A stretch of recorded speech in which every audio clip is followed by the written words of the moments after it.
Hello students, कैसे हो आप सब। स्वागत है आपका आपके अपने यूट्यूब चैनल राजेश कुमार रादौर में, जहां पे हम पढ़ते हैं साइंस के टॉपिक्स।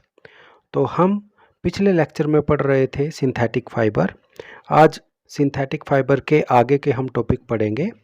पिछले लेक्चर में हमने रेयॉन और नायलॉन के बारे में पढ़ा था। आज हम पढ़ेंगे पॉलिस्टर एंड एक्रेलिक के बारे में। देखिए topic, polyester is another synthetic fibre.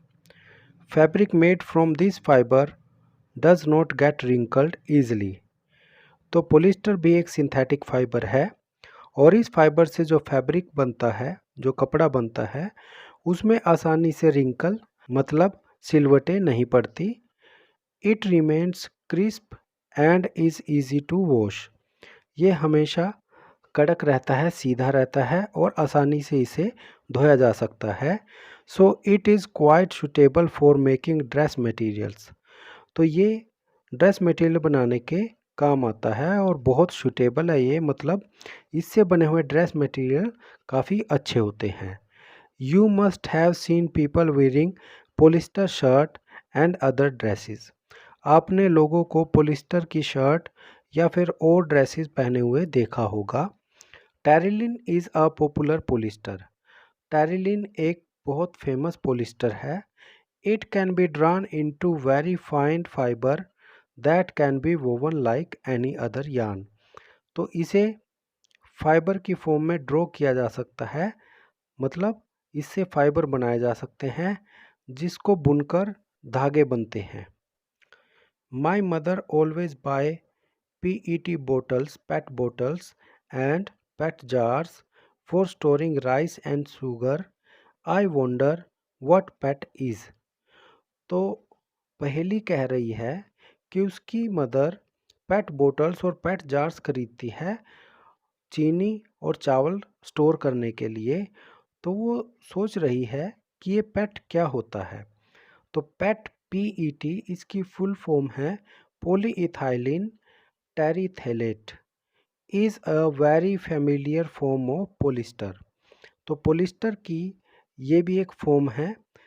पहले हमने क्या पढ़ा, टेरिलिन एक पॉलिस्टर की फॉर्म है और ये पेट भी पॉलिस्टर की फॉर्म है। It is used for making bottles, utensils, films. ये जो फिल्म्स है, ये लेयर होती है, पतली सी परत प्लास्टिक की, जो कि मूवी बनाने के काम आती है। जो थिएटर के अंदर जो रील चलती है फिल्मों की, उसको फिल्म कहते हैं। या कैमरा की जो रील होती थी पहले टाइमों में, अब तो डिजिटल कैमरा आ चुके हैं सारे। और आगे है wires and many other useful products. तो जो पेट है ये काफ़ी चीज़ें बनाने के काम आता है, जैसे कि bottles, utensils, films, wires and many other useful products. Look around and make a list of things made of polyester. तो अपने चारों तरफ ऑब्जर्व करिए और पॉलिस्टर से बनी हुई चीज़ों की एक लिस्ट बनाइए। Polyester, poly plus ester. तो पॉलिस्टर को अगर दो टुकड़ों में तोड़ा जाए तो वो बनते हैं poly plus ester. Is actually made up of the repeating units of a chemical called an ester. तो ये एस्टर्स की एक लंबी चेन होती है जो कि पॉलिस्टर कहलाती है। पॉली का मतलब होता है काफ़ी सारे, एस्टर्स मतलब केमिकल कंपोनेंट्स होते हैं, फाइबर्स होते हैं छोटे छोटे, उनको जोड़ के जो बनती है उसे पॉलिस्टर बोल दिया जाता है। Esters are the chemical which give fruit their smell. तो इनकी स्मेल एस्टर की फ्रूट्स जैसी होती है। Fabrics are sold by the name like polycot, polywool, terricot etcetera. As the name suggests these are made by mixing two type of fibers। तो जो कपड़े बनाए जाते हैं जैसे कि पॉलीकोट, पॉलीवूल, टेरिकोट एट्सेट्रा, ये सब दो फाइबर को मिक्स करके बनाए जाते हैं। Polycot is a mixture of polyester and cotton. Polycot जो है पॉलिस्टर और कॉटन का मिक्सचर होता है। Polywool is the mixture of polyester and wool. Polywool polyester और वूल का मिक्सचर होता है। We wear sweater, use shawls और blankets in winter.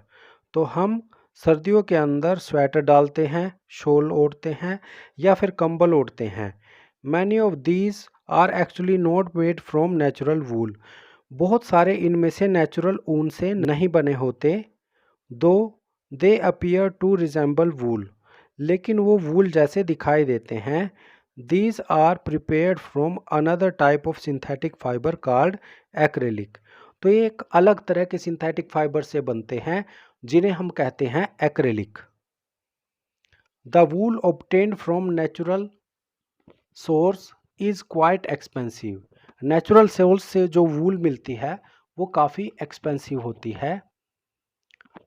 Where as cloth made from acrylic are relatively cheap, लेकिन acrylic से जो क्लॉथ बनते हैं वो काफ़ी सस्ते होते हैं।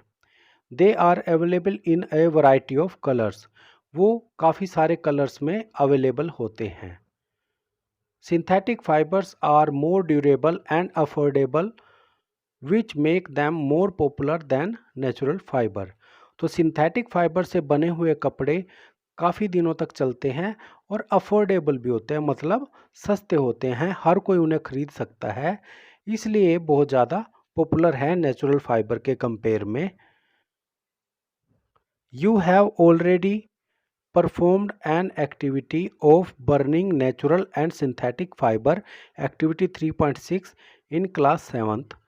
तो एक्टिविटी 3.6 जो क्लास 7th के अंदर आपने की थी, ये आप चेक कर लेना, 7th की अगर आपको बुक मिलती है तो 3.6 उसके अंदर नेचुरल और सिंथेटिक फाइबर को हमने बर्न किया था।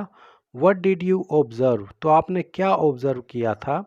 When you burn synthetic fiber, you find that their behavior is different from that of natural fiber। तो आपने क्या पाया था कि नेचुरल फाइबर और सिंथेटिक फाइबर को जब अलग अलग से जलाया जाता है तो दोनों का बिहेवियर अलग अलग होता है। You must have noticed that synthetic fibers melt on heating। आपने नोटिस किया होगा कि जब सिंथेटिक फाइबर को जलाया जाता है तो वो मेल्ट होता है, जैसे कि प्लास्टिक पिघलती है उस तरह से। This is actually A disadvantage of synthetic fibre. तो ये सिंथेटिक फाइबर का डिसएडवांटेज है। If the clothes catch fire it can be disastrous. और अगर सिंथेटिक फाइबर आग पकड़ लेता है तो ये बहुत नुकसानदायक होता है। The fabric melts and stick to the body of the person wearing it. तो ये फैब्रिक जलने के बाद पिघल जाता है और बॉडी से चिपक जाता है जिस पर्सन ने उसे पहना होता है, इसलिए उसकी बॉडी में बहुत नुकसान पहुंचाता है अगर इसमें आग लग जाती है तो। We would therefore not wear synthetic fibre clothes while working in the kitchen और इन लेबोरेटरी। तो इसी वजह से किचन में या लेबोरेटरी में काम करते हुए सिंथेटिक फाइबर के कपड़े नहीं पहनने चाहिए। आगे देखिए पहेली क्या कह रही है। ओह now I understand why my mother never wear polyester clothes while working in kitchen. तो इसी वजह से पहले की जो मदर है वो पॉलिस्टर के कपड़े नहीं पहनती किचन में काम करते हुए, क्योंकि पॉलिस्टर भी एक क्या है, सिंथेटिक फाइबर। तो हम कई तरह के सिंथेटिक फाइबर को अभी तक पढ़ चुके हैं जिनमें रेयन, नायलॉन, पॉलिस्टर और एक्रेलिक। तो बच्चों आज हम यहीं तक करेंगे। अगर आपको ये लेक्चर अच्छा लगा तो प्लीज़ इसे लाइक ज़रूर करें और अगर किसी को कोई प्रॉब्लम है तो कमेंट में ज़रूर बताएं, मैं उसकी प्रॉब्लम को सॉल्व करने की ज़रूर कोशिश करूँगा। और मेरे चैनल को सब्सक्राइब करना ना भूलें और अपने दोस्तों के साथ शेयर करें ताकि वो भी इन लेक्चर से फ़ायदा उठा सकें। तो मिलेंगे नेक्स्ट लेक्चर में। Till then goodbye and take care.